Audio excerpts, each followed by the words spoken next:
అన్నాడీఎంకే వ్యవస్థాపకులు ఎంజీఆర్ కన్నుమూసిన అనంతరం పార్టీలో జయలలిత ఇబ్బందికర పరిస్థితుల్ని ఎదుర్కొన్నారు.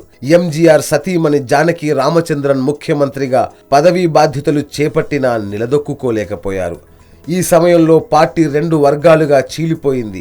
జానకి రామచంద్రన్ వెంట కొందరు నేతలు, జయ వైపు కొందరు నేతలు నిలిచారు. చీలిక కారణంగా అనంతరం వచ్చిన 1989 అసెంబ్లీ ఎన్నికల్లో జానకి, జయకు సంబంధించిన 2 పార్టీలు వేర్వేరుగా పోటీ చేశాయి.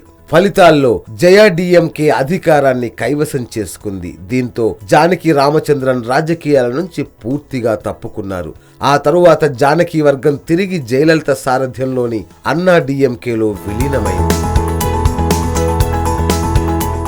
1991లో తమిళనాడులో అసెంబ్లీ ఎన్నికల ప్రచారం సందర్భంగా అన్నాడీఎంకే కాంగ్రెస్ తో పొత్తు కుదుర్చుకుంది. ఈ క్రమంలోనే శ్రీపెదంబుదూరులో ఎన్నికల ప్రచారం నిర్వహిస్తుండగా మాజీ ప్రధాని కాంగ్రెస్ అధ్యక్షుడు రాజీవ్ గాంధీ ఎల్టీటీఐ ఆత్మాహుతి దాడిలో ప్రాణాలు కోల్పోయారు. ఆ తరువాత జరిగిన ఎన్నికల పోలింగులో జయలలిత సారథ్యంలోని అన్నాడీఎంకే గణనీయమైన విజయాన్ని సాధించింది. ఇక అప్పటి నుంచి తమిళ రాజకీయాలపై జయలలిత ముద్ర కొనసాగింది. 2001లో తిరిగి సీఎంగా బాధ్యతలు చేపట్టారు. 2011లో మూడోసారి సీఎంగా పార్టీని విజయ తీరాల వైపు నడిపించారు. తాజాగా 2016లో జరిగిన అసెంబ్లీ ఎన్నికల్లో ఆమె 4వసారి చారిత్రాత్మక విజయం అందుకున్నారు.